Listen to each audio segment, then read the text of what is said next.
que hemos preparado como el burnout parental en Chile, una mirada del estrés crónico que afecta a madres y a niños pequeños.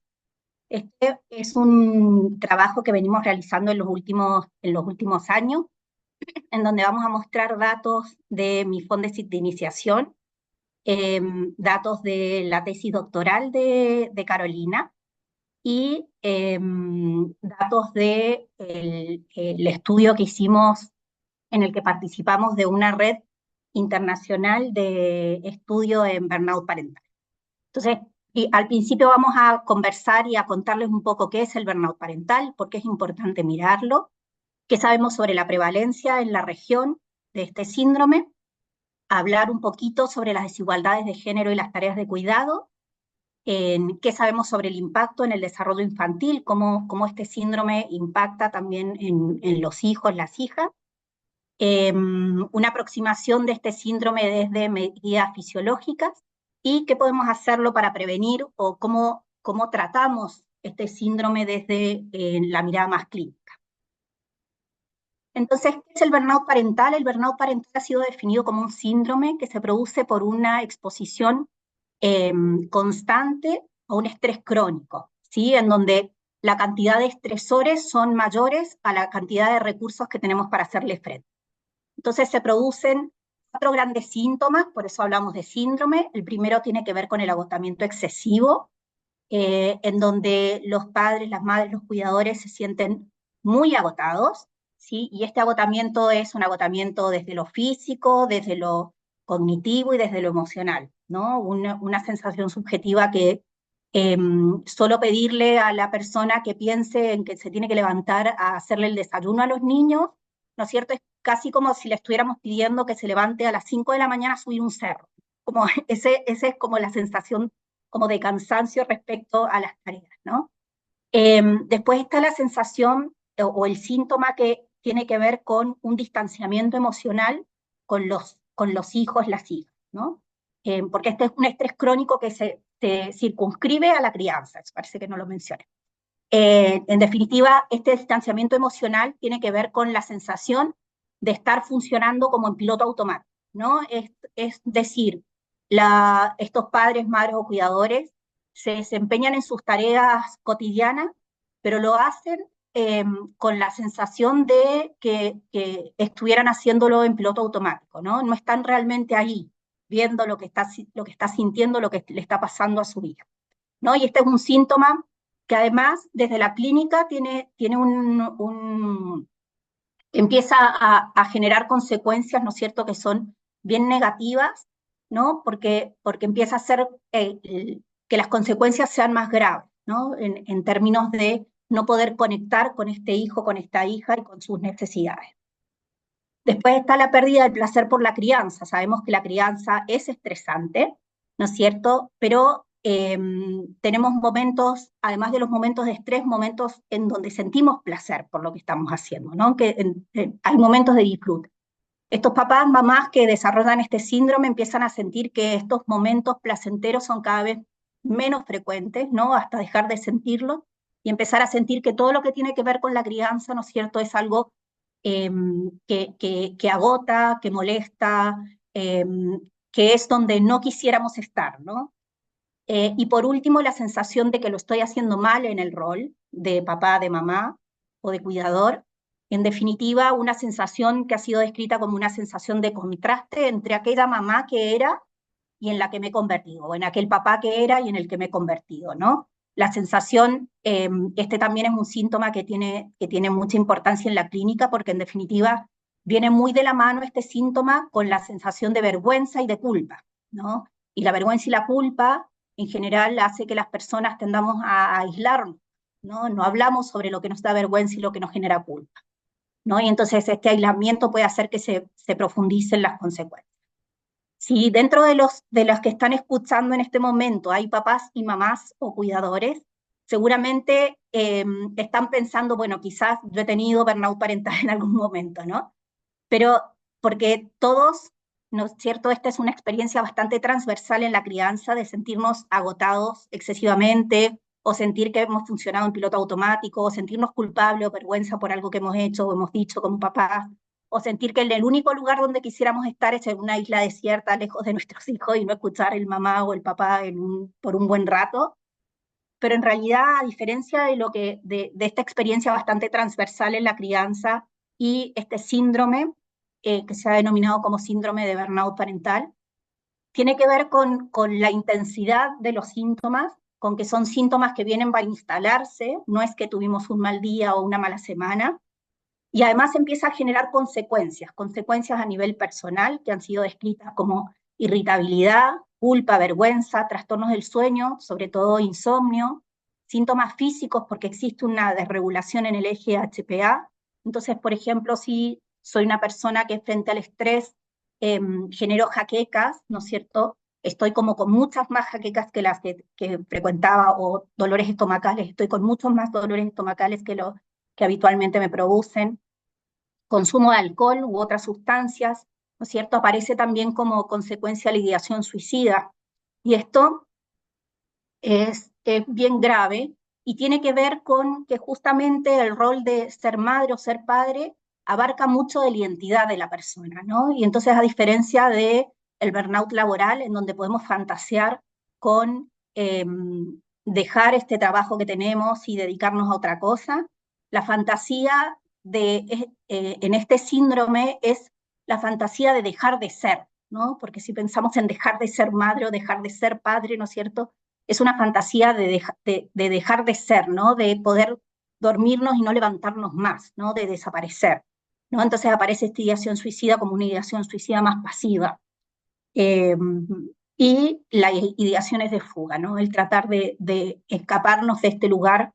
Y si se fijan, este consumo de alcohol o consumo de sustancias tiene que ver justamente con este tratar de evadir esta realidad que tenemos.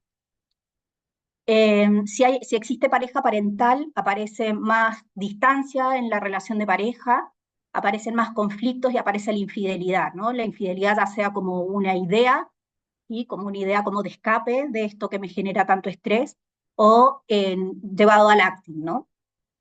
Y en relación a los niños, que es uno de los temas que más nos importa a quienes trabajamos desde la psicología infantil, el burnout parental se ha asociado fuertemente con negligencia, en términos de descuidar necesidades básicas, afectivas, violencia que inicialmente puede ser verbal, pero después puede pasar a la violencia física.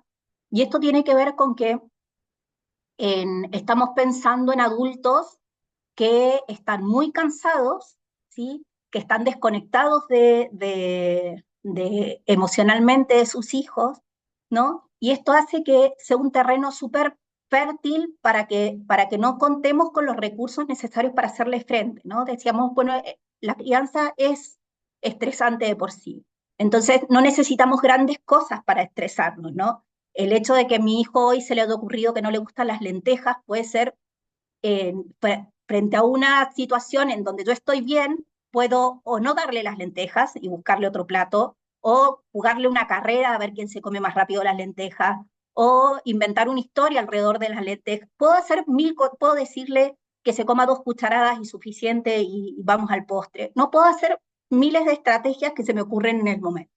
Pero si yo estoy cansada y si estoy desconectada de qué está pasando en esta pataleta que no le gustan las lentejas hoy, cuando siempre comió lentejas, ¿no es cierto? Probablemente mi reacción va a tener que ver con una carencia de estos recursos que recién mencionaba, y entonces mi reacción va a ser: siempre te has comido las lentejas, te comes las lentejas, ¿no? Y entonces voy a agarrar y voy a forzar que se coma las lentejas, y esto puede generar más pataleta en mi hijo, entonces yo le voy a meter la cuchara a la fuerza, y entonces él me las va a escupir, y entonces yo me voy a enojar más, ¿no? Y entonces la línea que separa esto al maltrato es muy delgada, ¿no? Y esto además va a acentuar después estos sentimientos, ¿no es cierto?, de culpa y de vergüenza respecto de cómo reaccioné frente a esta situación, ¿no? Y entonces va a generar un círculo vicioso en términos de las consecuencias que genera. Yo me siento culpable, siento vergüenza, empiezo con más rumiación, me cuesta dormir, no descanso bien, entonces estoy más cansada, ¿no? Y se siguen alimentando entre ellos los síntomas. También se ha asociado a síntomas, a sintomatología externalizante e internalizante en niños, predice un peor desempeño en competencias parentales, y hemos detectado, estos son hallazgos que hemos encontrado nosotros en preescolares, que la Caro los va a profundizar ahora un poquito más adelante, y hemos encontrado altos niveles de cortisol en cabello de los niños. Ahí la Caro va a explicar por qué es tan importante esto, ¿no? ¿Y qué sabemos de la prevalencia de este síndrome en la región? Bueno, nosotros, como les contábamos, pertenecemos a una red de investigación en burnout parental, en donde hemos realizado 3 grandes estudios. El tercero todavía estamos mirando los datos, así que vamos a mostrarles muy poquito de eso.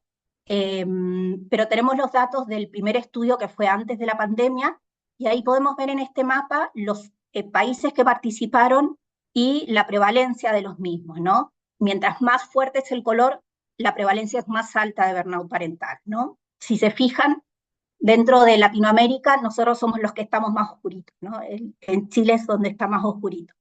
Y después, en pandemia, como era bien esperable, ¿no? Porque en definitiva todas las familias aumentamos los estresores y redujimos los recursos, ¿no? Cerraron las escuelas, no se podían juntar con los abuelos, que son grandes aliados de la crianza, etcétera, ¿no? Hicieron que todas las familias, en mayor o menor medida, estuviéramos más proclives, ¿no es cierto?, a estresarnos más, ¿no? Entonces, hubo un aumento en la prevalencia en todos los países, en la mayoría de los países que fueron medidos, y en Chile la prevalencia aumentó de 3.9 a 8.5, ¿no? Entonces, si miramos dentro de la región, de los países de la región, Chile, en las 2 medidas, antes y después, o sea, antes y durante la pandemia, era el país que tenía la prevalencia más alta, ¿no? La hipótesis en torno a esto es que en los países que presentan mayor prevalencia son países que se caracterizan por ser más individualistas, ¿no? Y sabemos que el tema de las redes de apoyo y cómo la comunidad acompaña a la crianza, ¿no es cierto?, es un factor protector, al parecer, en este espacio.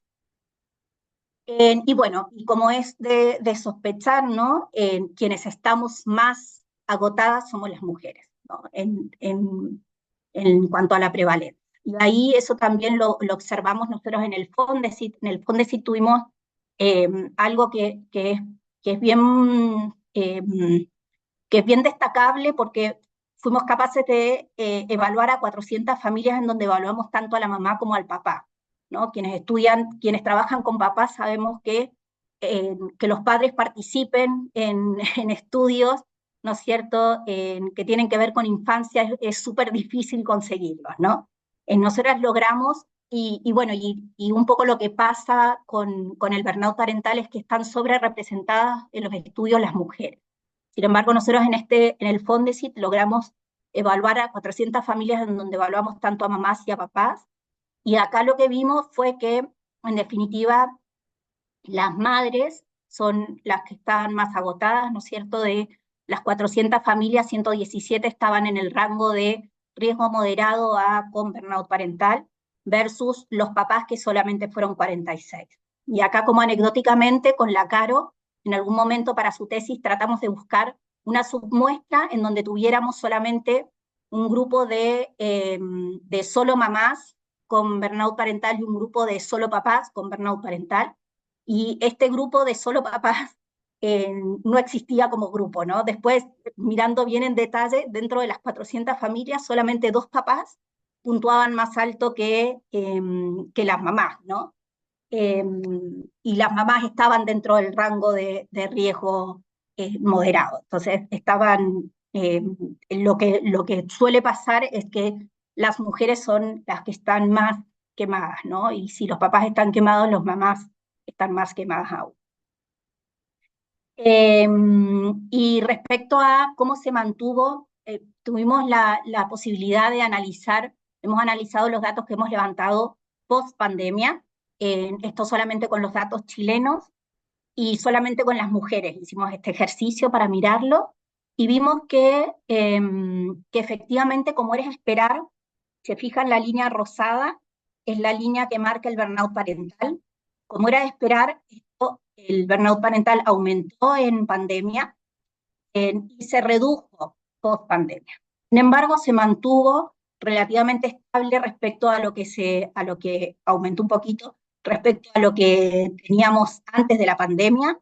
Y además, otra cosa que pasó fue que aumentó este grupo, que eran los de bajo riesgo, antes estaban sin burnout parental, sin sintomatología, ¿no?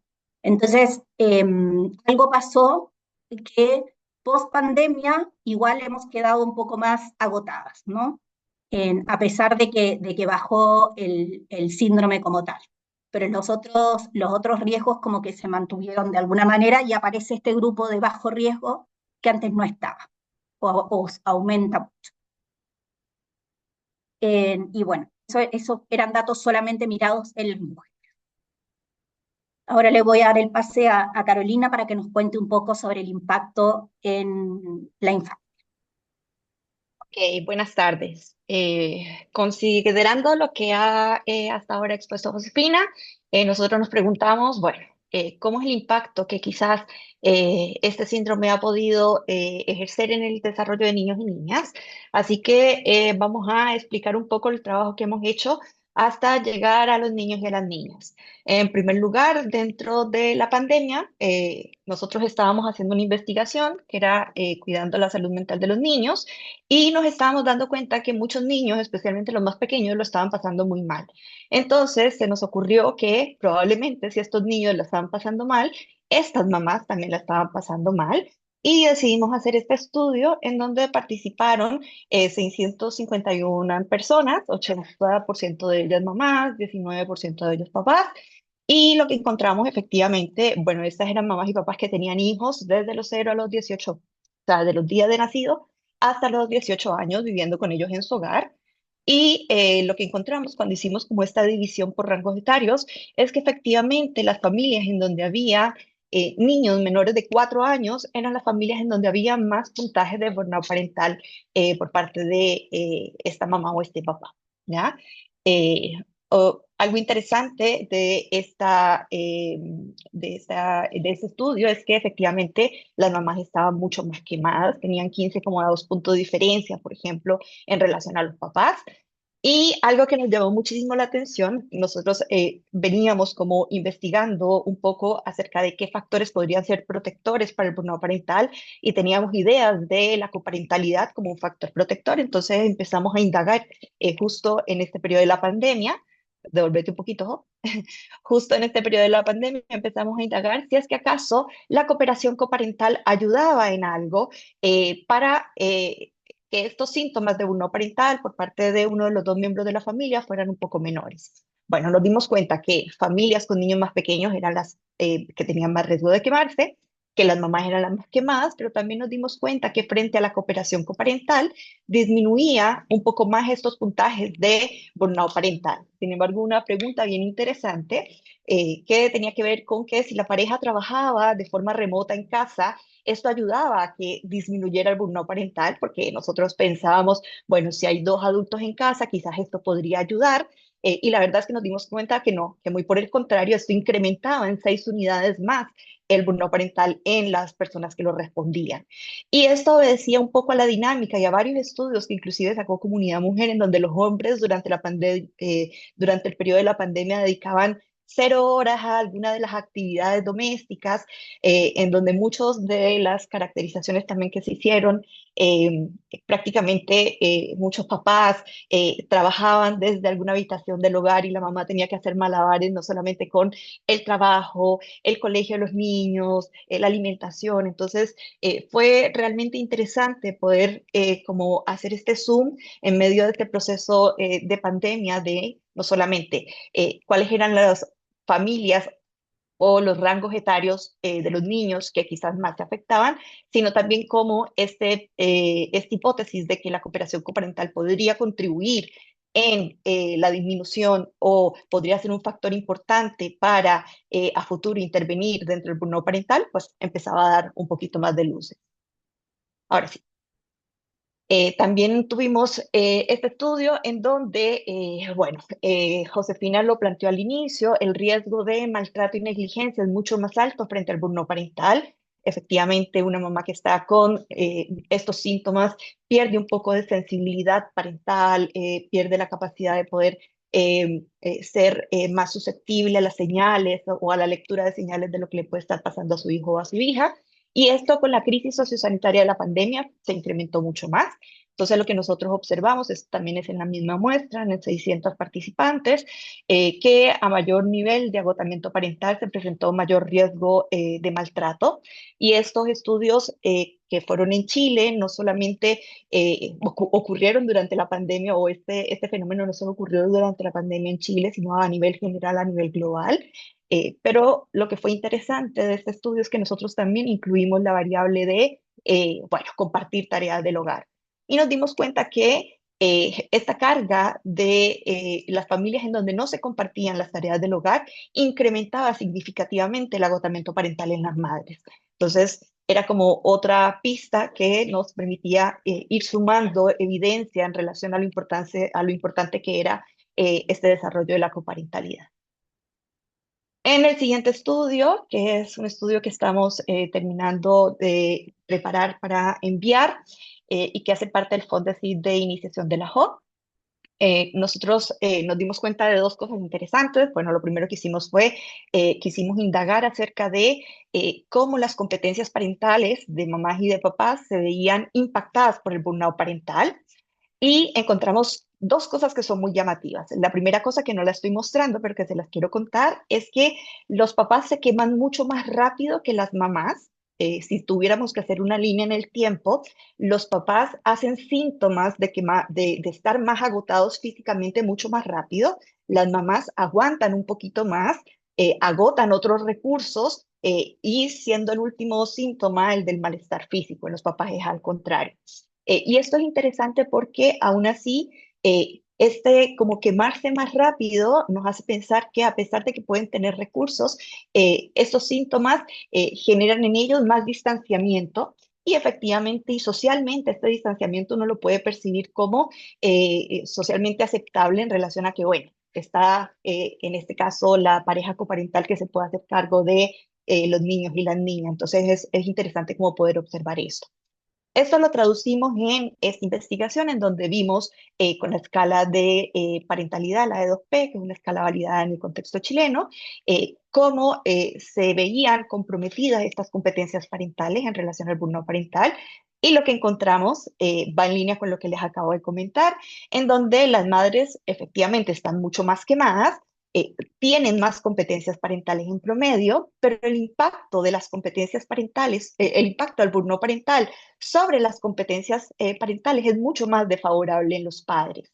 Esto sugiere estas diferencias de género, de cómo este agotamiento erosiona el funcionamiento parental, pero para ser más exactos, esto nos muestra que efectivamente lo que hacen estos padres es distanciarse, hacer pérdida de placer, finalmente llegar a la saturación y el agotamiento extremo.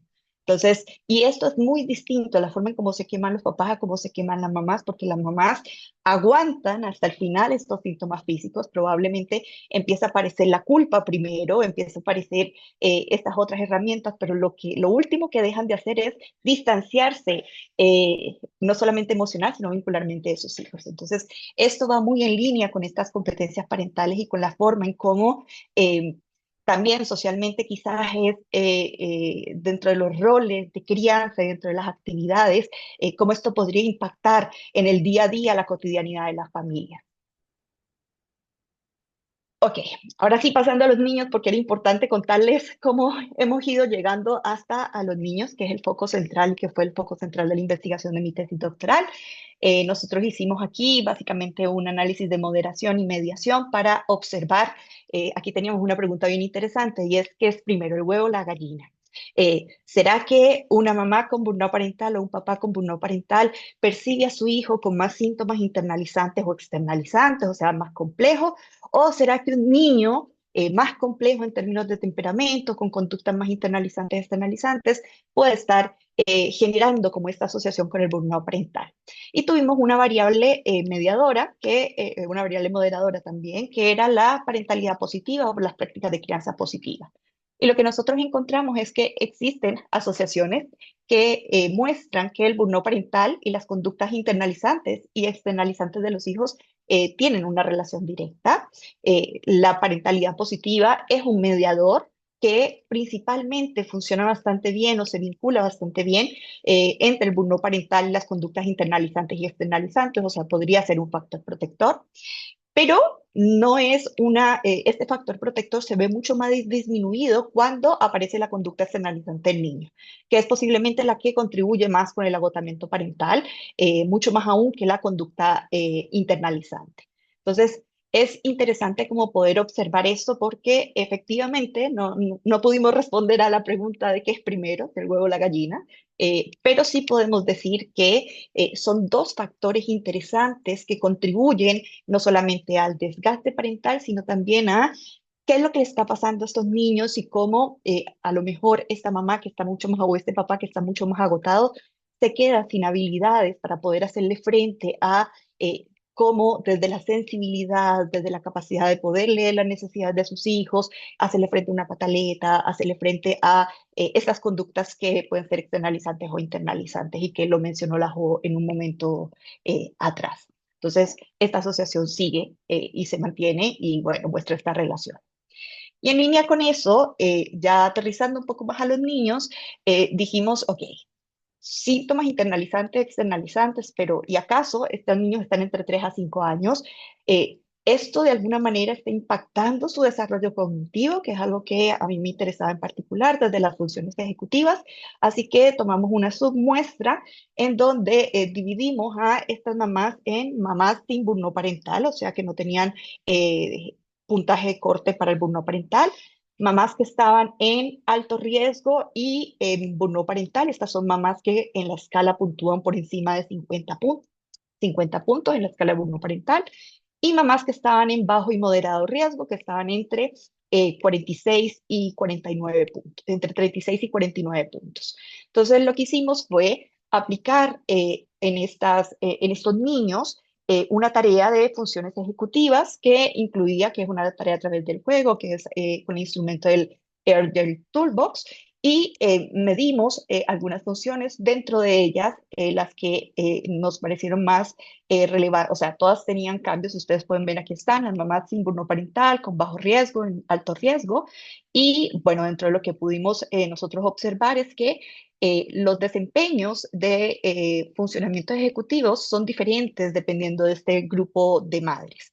Eh, Principalmente las madres en alto riesgo burnout parental o con burnout parental tienen estos niños peores desempeños en la escala de memoria visual, y esta es una escala que sabemos que se relaciona con mecanismos atencionales, así como también la escala de inhibición, y sabemos que esta se relaciona con todo lo que es el control de los impulsos. Entonces, estas diferencias entre grupos y principalmente en donde los hijos de estas mamás con estos puntajes tienen peores desempeños, pues se unen como a este puzzle que estamos intentando como comprender desde la conducta internalizante, externalizante y el comportamiento y a nivel cognitivo, cómo esto podría también verse en términos de las tareas quizás cotidianas del día a día y del proceso de aprendizaje de los niños. Adelante, Juan. Bien, considerando esto, entonces, esto fue lo que realmente motivó también mi tesis doctoral. Cuando nuestro cerebro percibe una situación que es estresante, ya sea física o emocional, nuestro hipotálamo libera una hormona, que es la hormona liberadora de corticotropina, que va directamente al torrente sanguíneo. Esta hormona actúa como una señal que viaja, activa la hipófisis y hace que se libere la hormona adrenocorticotrópica. Y estas hormonas viajan por el torrente sanguíneo y avisan a las glándulas suprarrenales que hay que liberar cortisol. El cortisol se libera, circula por todo el cuerpo, llega a las células a través de nuestra sangre y pasa algo bien interesante con el cabello. El cabello está compuesto principalmente por queratina. Una vez que este cortisol se difunde desde la sangre a el cabello, particularmente durante su fase de crecimiento, queda atrapado en esta matriz queratinizada del tallo piloso estos niveles de cortisol. Entonces, esto impide que el cortisol se elimine fácilmente una vez que se incorpora, pero también una cosa interesante de ver el cortisol capilar como biomarcador del estrés crónico es que el cabello no tiene flujo sanguíneo, tampoco tiene actividad metabólica, por tanto no se descompone ni se elimina. Este es un tremendo biomarcador para hacer estudios de estrés crónico, porque por cada centímetro que crece nuestro cabello, podemos tener una medida acumulada de cortisol capilar. Nosotros nos inspiramos precisamente en los estudios que estaban realizando las directoras del IPB, que es el centro al que pertenecemos de investigación en burno parental, y ellos hicieron en el año 2020, antes de la pandemia, tuvieron dos grupos de participantes, un grupo de padres hicieron una intervención y midieron el cambio a la intervención con esta medida de cortisol capilar. Tenían papás de un grupo control y tenían papás con burnout parental. Y lo que hicieron fue tomar, apenas ingresaron a este tratamiento de burnout parental, tomar las medidas de cortisol capilar. Estos fueron los resultados. Los padres con y las madres con burnout parental tenían en promedio 99.9 picogramos sobre miligramos, que es la unidad con que se mide el cortisol capilar, a diferencia de los padres controles, que no tenían burnout parental, que en promedio tenían 46.8 picogramos sobre miligramos. Poniendo esto en contexto como medida de cortisol capilar, inclusive si comparamos pacientes con cáncer o pacientes víctimas de violencia intrafamiliar o de conflicto armado, por ejemplo, también de estrés de estudiantes, los padres con burnout parental lideran la tasa de mayor cortisol capilar. Esto es que acumulan crónicamente más cortisol y esto pues es una medida de disregulación del eje HPA. Entonces, nosotros, bueno, inspirados en esto, lo que hicimos fue analizamos en 73 diadas de madre e hijos con niños entre 3 a 5 años de edad. Hicimos análisis de cortisol capilar, además de funciones ejecutivas. Los separamos por estos grupos que comenté hace un minuto, sin burnout parental, en riesgo, esto es moderado y bajo riesgo, y alto nivel de burnout parental, que era alto nivel y burnout parental. Y nos encontramos con diferencias supremamente importantes, diferencias significativas. Bueno, estos hallazgos indican que los hijos de las madres con burnout parental y en riesgo de burnout parental presentan concentraciones más elevadas de cortisol capilar. Estos niveles de cortisol capilar de estos hijos de madres con riesgo y con burnout parental fue más alta que los hijos de las mamás sin burnout parental. Y la verdad es que esto es alarmante porque considerando en promedio un niño sano, en promedio, en cortisol capilar aproximadamente está entre 33, 34 unidades de picogramos sobre miligramos. Un niño, por ejemplo, con un trastorno disruptivo del ánimo presenta 87 unidades de picogramos sobre miligramos de cortisol capilar. Nuestros niños tenían aproximadamente un 300 a 600% veces más de este cortisol capilar, siendo en promedio 110,9, pero nosotros sabemos que el promedio no es una buena medida porque a veces estamos inflados por estos datos extremos, entonces utilizamos la mediana y aún así dentro de la mediana se encontraba mucha diferencia significativa en relación a los niños de mamás sin o de mamás en bajo riesgo, ¿ya?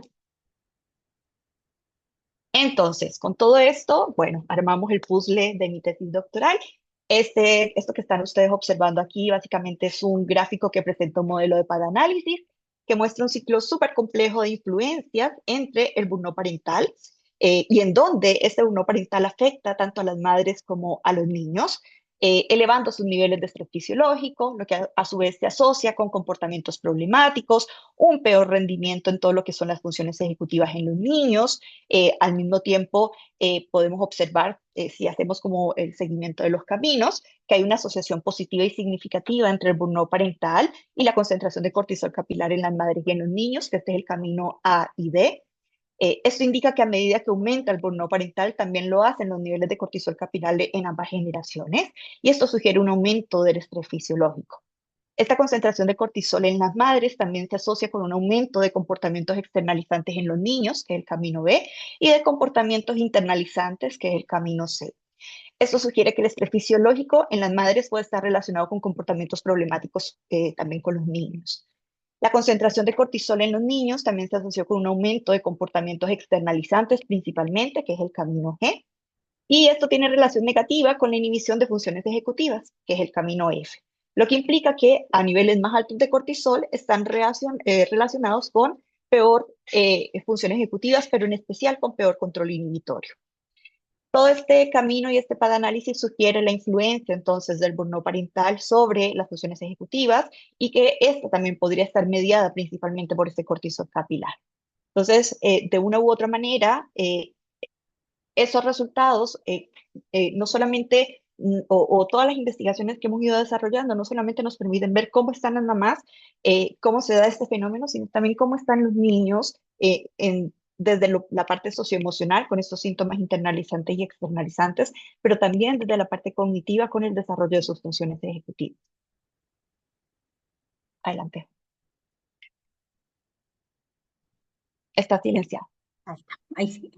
Entonces la pregunta es, bueno, ¿cómo se trabaja o qué se hace para prevenir o cómo trabajamos con madres, padres o cuidadores que se encuentran con esta sintomatología, cuando estamos ya con el síndrome o cuando estamos viendo algunos de los síntomas, ¿no es cierto?, que presenta.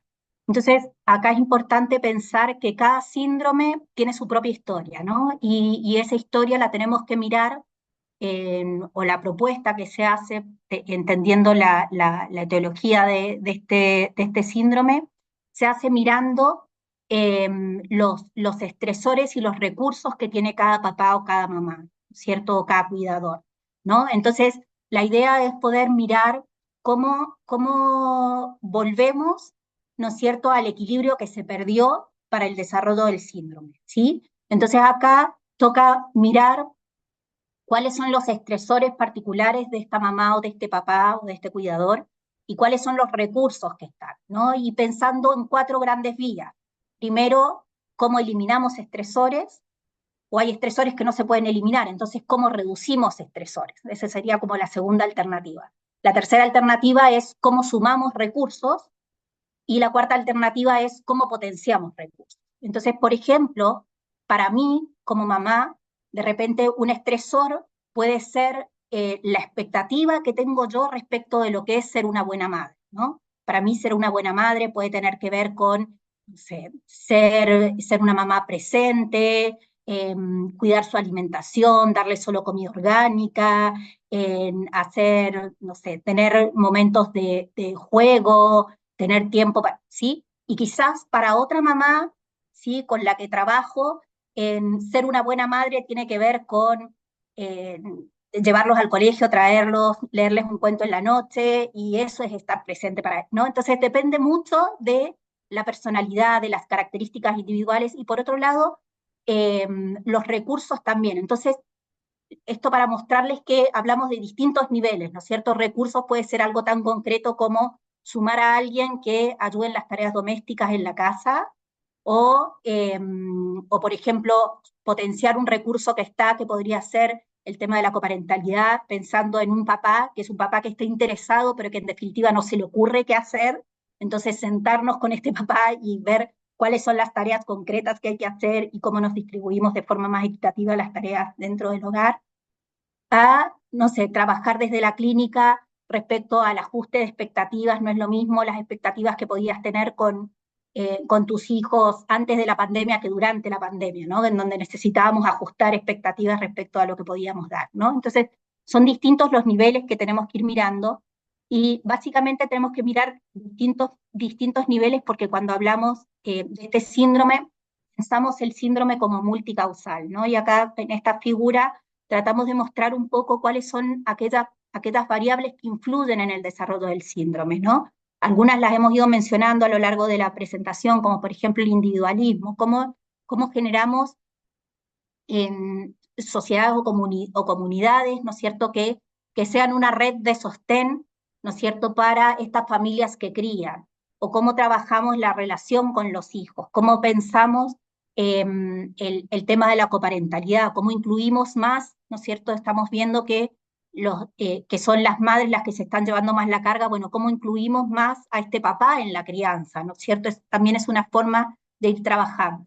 También ahí es súper importante, ¿no es cierto? Porque cuando vamos presentando esto, se va poniendo muy de relieve estas diferencias de género, ¿no? Pero también quiero retomar un poquito lo que decía Carolina, porque creo que es súper importante también poder transmitirlo, la importancia de trabajar con los padres, porque parecería un síndrome que efectivamente afecta más a las mujeres, pero cuando afecta a los hombres, afecta teniendo un impacto que al parecer es más negativo, ¿no? Y que va a afectar de forma diferente. Entonces, también acá es importante no perder de vista a los papás, ¿no? A pesar de que es un síndrome que está afectando más a las mujeres y demás, no hay que perder de vista a los papás por la gravedad que también tiene esto, ¿no? Y también pensándolos como grandes aliados que hay que ir incorporándolos cada vez más, y hay que ir mirándolos cada vez más en sus propias dinámicas, porque posiblemente desde una mirada más clínica podemos pensar intervenciones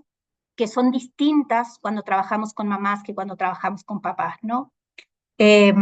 También se ha visto que tiene mucho impacto los rasgos de personalidad, ¿no? El perfeccionismo como tal, al parecer también es un rasgo que afecta mucho en este síndrome, ¿no? Por eso se habla que es un síndrome que es bastante transversal, ¿no? Que se presenta en distintos niveles socioeconómicos, porque quizás uno diría, bueno, esta mamá profesional que tiene en su casa ayuda en las tareas domésticas, que tiene todo bastante resuelto, de que se estresa, ¿no?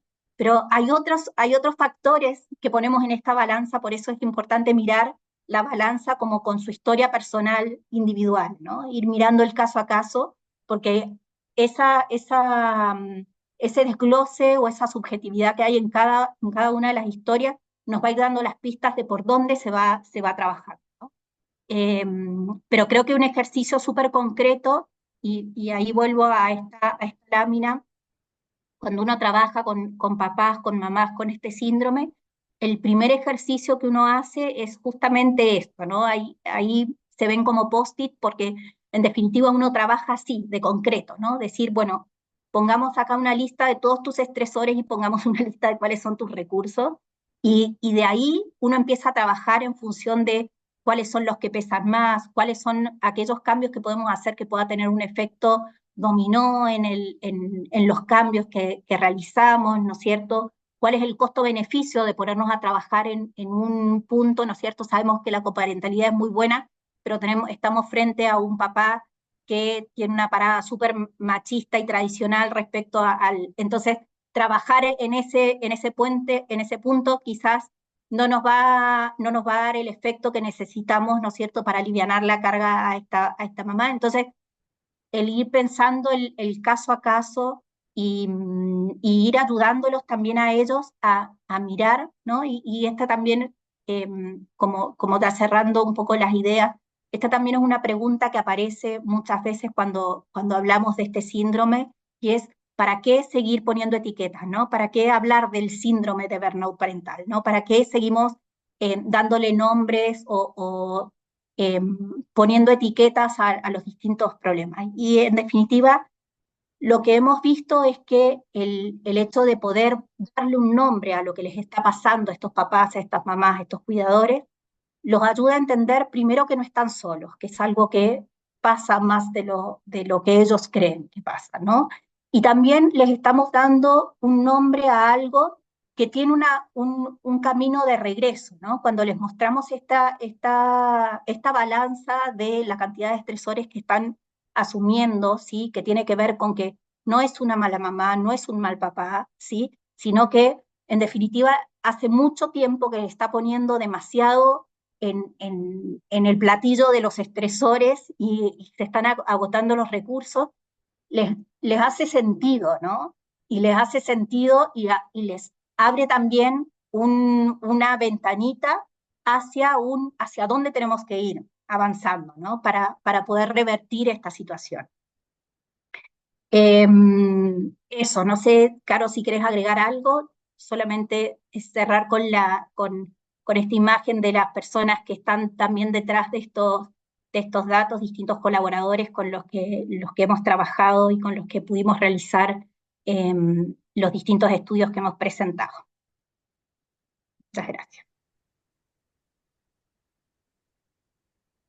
Muchas gracias a nuestras expositoras de esta tarde por proponernos el espacio un poco para la profundización en la comprensión de las influencias a distintos niveles que hacen más probable esta vivencia de burnout parental en padres y madres. Y así un poco este aspecto del burnout parental en el ejercicio de la crianza, en la salud mental, atendiendo también al papel que tiene la identidad parental en el conjunto de identidad, en la identidad total de las personas.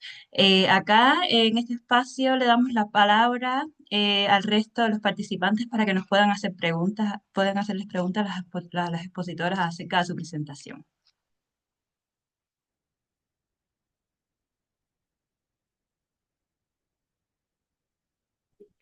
Hola. Perdón. Carola Pérez tenía la mano levantada. Después hago la segunda pregunta, no se preocupe. Paula, la levanté justo cuando tú hablaste. Así que, ¿le doy nomás? ¿Sí? Ya. Oye, hola Carolina, hola Josefina. Yo quedé interesada en este tema de qué es primero, el huevo o la gallina. ¿Cómo se retroalimentan tanto los problemas, por ejemplo, externalizantes de los niños, como eso retroalimenta o potencia el síndrome de burnout? Em, Porque tú dijiste, bueno, preguntamos por eso, pero al final no respondimos eso. Entonces, si lo tienen planificado para futuro, un poco, ¿cómo lo tienen pensado? Sí, nosotros preguntamos por eso, pero también nos dimos cuenta que teníamos que preguntar muchas más variables para poder resolver un poco esa pregunta. Lo que hicimos básicamente fue con los variables o con los datos que teníamos, ver esa correlación y, bueno, darnos cuenta que efectivamente tanto el burnout parental como la conducta internalizante y externalizante del niño, colocados como variables dependientes e independientes en su momento, tenían efectos, ¿ya? Una de las preguntas que nos hacemos ahora es quizás poder hacer seguimiento en términos de la conducta del niño, en términos de la edad del niño, que ese es un trabajo que estamos haciendo ahora, es ver qué pasa cuando estos niños están un poquito más grandes, qué pasa con el síndrome también, si es que se modifica, si es que quizás cuando los niños ganan un poco más de autonomía, independencia, baja un poco estas actividades de carga y esto puede ayudar a disminuir el síndrome parental, pero también preguntarse por estos rasgos de personalidad un poco más establecidos y con más fuerza también en términos de qué tan potentes pueden ser estos como... o sea, la literatura determina que son factores que predeterminan el burnout parental. O sea, las mamás que tienen mayor niveles de perfeccionismo presentan más burnout parental. Entonces, quizás poder también observar eso en nuestras muestras podría ser como un buen indicador para dar esta respuesta. Sí, y también agregar a eso que yo creo que son preguntas que tenemos que seguir haciéndonos, ¿no, Carol? Pero también yo creo que una posible respuesta es que no es ni antes el huevo ni la gallina, ¿no es cierto? Y que hay una relación bidireccional, ¿no? Que también es una respuesta posible, ¿no? Que es un poco lo que muestran los datos en este momento, ¿no? Si bien es algo que tenemos que seguir profundizando, quizás la respuesta es esa, ¿no? Que no hay un huevo y una gallina como, eh, sino que hay una cosa de interacción, ¿no es cierto?, que potencia la presencia de ambas cosas, ¿no?, al mismo tiempo. Eso. Sí, yo voy por el lado de la respuesta de la José, como no, pero claramente necesitan diseños longitudinales que les permitan poder ir capturando ir dando respuesta a esos efectos recíprocos, bidireccionalidad, ¿no? Como... Sí. De hecho, mi pregunta iba súper alineado a esto mismo, pensando de que existe el huevo de la gallina, como dijo muy bien la Caro, estas relaciones bidireccionales. ¿Cómo? Yo me estoy haciendo un salto quizás mayor, pero lo mencionaron un poco en su presentación, que la misma investigación generó elementos de tratamiento vinculados a cómo estas personas empezaron a percibir que en realidad no están solo en el mundo, que están acompañados. Entonces, vinculado a no sé si dificultad, o quizá oportunidad de la relación bidireccional, ¿cómo tienen pensado o proyectan, porque en realidad no solamente puede ser ustedes, sino como nosotros como capítulo, intervenciones asociadas a eso? Esa es una muy buena pregunta porque además existen ya intervenciones que han probado eficacia para el burnout parental, y uno de nuestros objetivos en el corto plazo es poder validar esa intervención en el contexto chileno. La JO se certificó y hace parte también de esta idea de poder validar esa intervención para el contexto chileno, así que considerando también los factores sociodemográficos y contextuales de nuestro contexto. Entonces, ese sería como un segundo paso dentro de lo que tenemos planeado en los estudios. Eso se me ocurre por ahora, Jo. Sí, sí, bueno, esos también son temas que tenemos abiertos, ¿no? No son temas que tenemos resueltos, son temas que tenemos abiertos y que nos mueven mucho en términos de cómo trabajar, ¿no? Como decía la Caro, son muy poquitos los estudios que están publicados, que han mostrado ser eficaces en el tratamiento del burnout parental. El factor en común es que son trabajos grupales, en donde hay participación de varias personas, ¿no es cierto?, con el mismo síndrome. Entonces, al parecer, como esto de tener una comunidad, un grupo, eh, ya es un factor, ¿no es cierto?, que ayuda a alivianar la sintomatología. Y lo que sí no tenemos todavía resuelto y no hemos mirado, porque no hay nada en esto, y yo creo que desde Chile hemos sido quienes más nos hemos metido en mirar al niño, eh, es pensar cómo trabajamos, ¿no es cierto?, pensando en esta bidireccionalidad, ¿no? Cómo trabajamos con los niños, desde dónde los trabajamos y si los vamos a trabajar desde solamente el alivianar la sintomatología, o tenemos que pensar en algo más vincular, o dónde ponemos a los niños, ¿no? Sobre todo con los datos yo creo que la tesis de la Caro, los datos que mostró eh, sobre los niveles de cortisol en niños con mamás con este síndrome, ¿no es cierto? Es algo que nos deja sumamente preocupadas y además como comprometidas con pensar qué hacemos con estos niños, ¿no es cierto?, que están expuestos a estos niveles de cortisol con un cerebro en desarrollo, porque hablábamos de niños preescolares, ¿no? Entonces, yo creo que esa es una tarea que tenemos pendiente, ¿no? De cómo se trabaja con la infancia en ese sentido.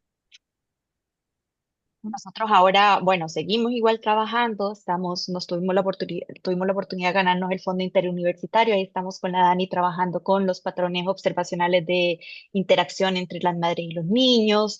Seguimos haciendo presentamos varios proyectos y postulaciones a proyectos tanto externos como de ANIT para continuar trabajando con, bueno, esta línea, con procesos de intervención, con seguimiento, con estudios longitudinales, para ver un poco también qué pasa con esos niños a lo largo del tiempo. Entonces, creo que, bueno, esperemos que todo salga bien y que tengamos todos los fondos para que podamos seguir analizando y haciendo seguimiento a estas familias.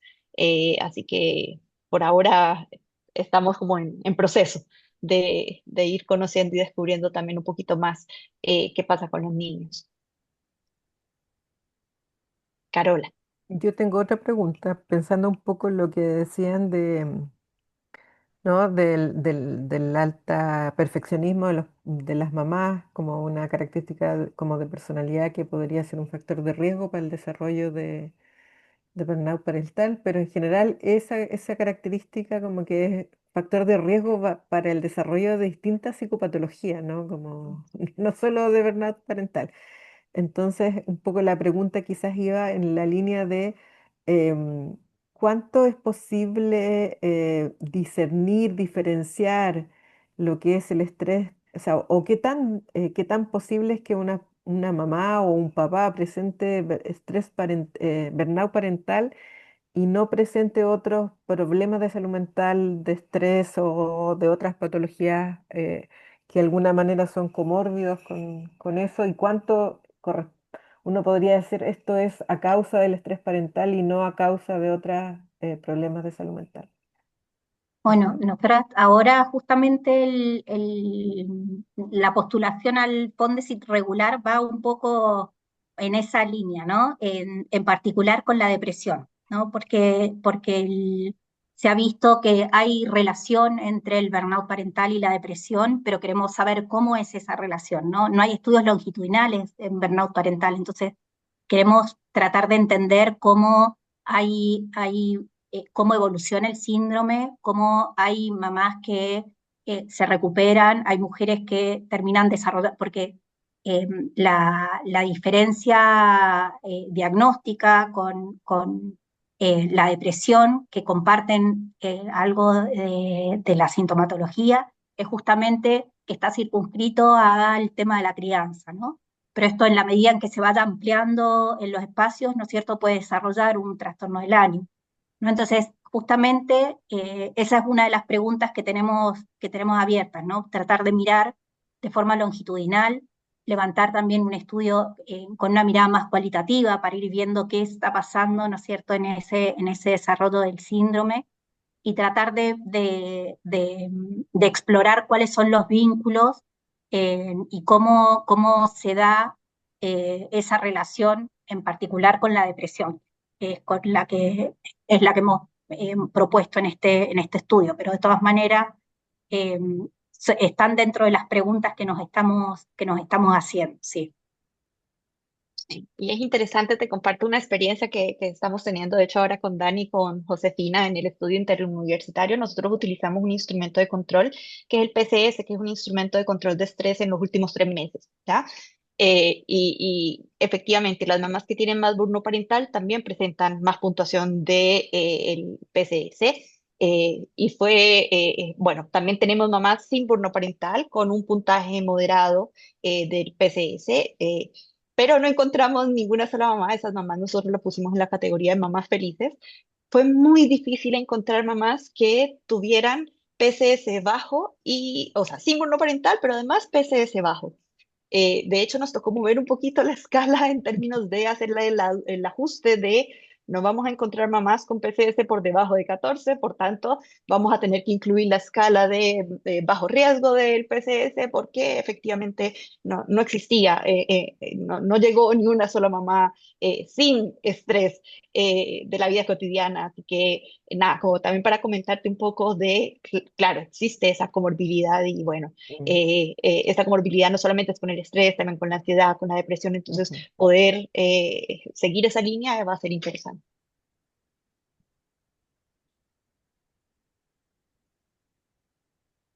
Muchas gracias. ¿Alguna otra pregunta del resto del público? Por acá creo que tenemos. Miguel, se te Miguel, escucha súper bajo. sí, ¿te Perdón, es que puedes subir el volumen? estoy con un micrófono que no es lo que uso comúnmente en un computador que no Que no está es mío. funcionando. Claro. Está bien. Oye, bueno, la pregunta de la Carola me parece que sigue siendo legítima la validez del constructo, dado que hay mucha superposición de positividad en múltiples escalas de de problemas de salud mental. Pero mi pregunta es como, más bien en el sentido de cómo recolectan su muestra, dónde los invitan, quiénes son las personas que están tan sobrecargadas que no encuentran, personas que en el fondo su curva está muy tirada hacia la derecha. ¿Dónde están recolectando? ¿Cómo es su invitación a los participantes?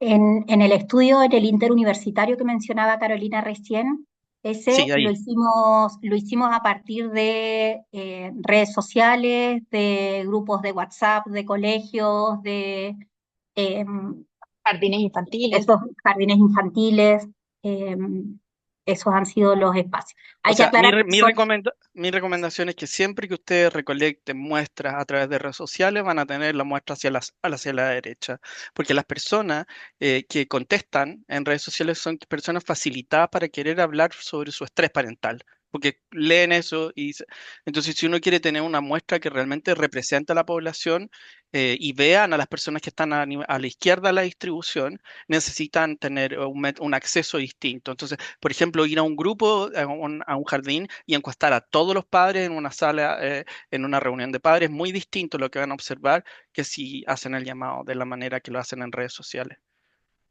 Ese es un defecto de diseño de la mayoría de los estudios con reclutamiento en redes sociales. Sí, sí, de todas maneras. Buenísimo, lo consideraremos, Miguel.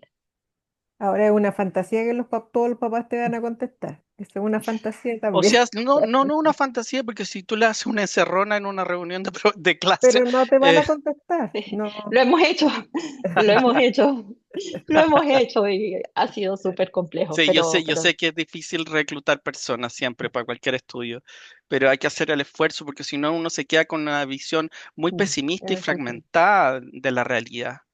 Y entonces cuando uno escucha estos estudios que 80% de la población tiene burnout parental o 60, no sé qué, eso está inflado. No, porque está evaluando un grupo muy particular de la población que quiere comunicar su malestar.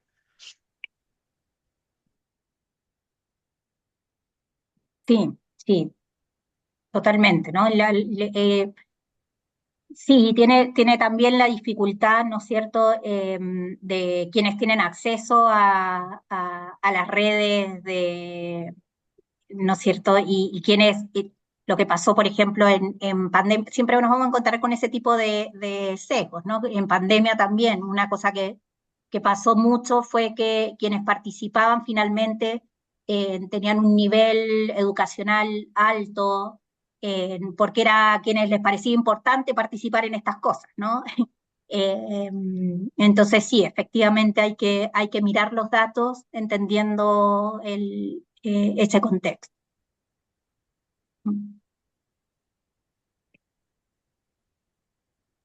E ir probando distintas formas de levantamiento de datos también, totalmente.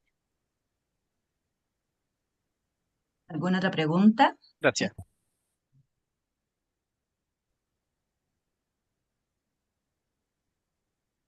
Yo, siguiendo un poco el comentario de Miguel, yo creo que tenemos como los dos problemas. Uno cuando está como la curva hacia el malestar, ¿no? Como cuando y los otros estudios hechos en estudiantes universitarios que capturan como el lado positivo que yo estoy en ese otro problema con capturando solo el lado como más de bienestar, como donde los problemas son menos, el bienestar, como que cuesta mucho poder conseguir, o sea, un muestreo poblacional o que capture la amplitud del fenómeno en el campo. Cuesta mucho poder hacerlo, como es importante y ahí un poco en la discusión que teníamos nosotros respecto a la población que estábamos trabajando, es como, claro, cómo queda fuera de de la población de mi estudio, que tiene que ver también con regulación emocional un poco, el grupo con menores capacidades regulatorias, porque claramente no llegó como sería como el polo opuesto de la José con la Carolina, pensando en que tengan el polo como de la gente que está más complicada con el tema y que necesita un espacio para dialogar de lo que le pasa. Digamos. O sea, yo creo que igual eso tiene algunas aproximaciones metodológicas que podrían aportar, como estratificar la muestra, buscar cuotas en cada segmento socioeconómico, y porque sí, yo creo que efectivamente yo he tenido experiencia levantando datos en distintos niveles socioeconómicos y la gente más rica, más educada parece estar más estresada en Chile.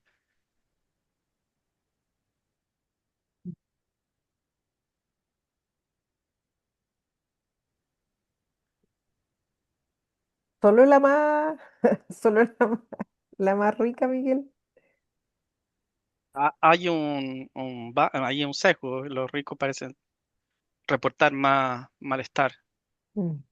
sí, o identificar más, tienen más acceso a salud mental o ven más redes sociales que los conectan con esos mensajes.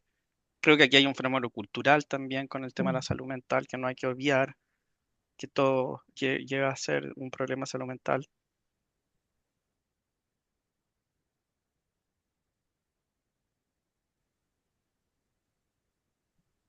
Muy rico el diálogo que se armó. Por acá tenemos comentarios también de los participantes en el chat, de muchas gracias y muy interesante el espacio, muy enriquecedor escucharlas por acá y felicitaciones por la presentación. Valoro mucho el modelo de factores influyentes que presentaron al final, muy integrativo.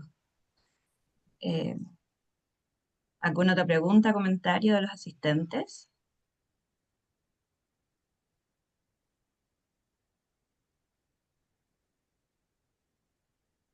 Agradecer, muy interesante. Siempre un gusto escucharlas, así que gracias, muchas gracias. Bueno, en ese caso, les reitero las gracias de nuevo a las dos expositoras. Fue muy interesante y muy enriquecedor tener este espacio acá con ustedes y que puedan también como tener esta oportunidad desde el capítulo de psicología para también saber un poco de en qué nos estamos moviendo y qué vamos a estar haciendo como investigadores en psicología del desarrollo en Chile. Sin más, damos fin a esta actividad y espero verlos pronto. Que estén muy Muchas bien. gracias a todos. Chao, Muchas, chao. muchas gracias. Muchas gracias.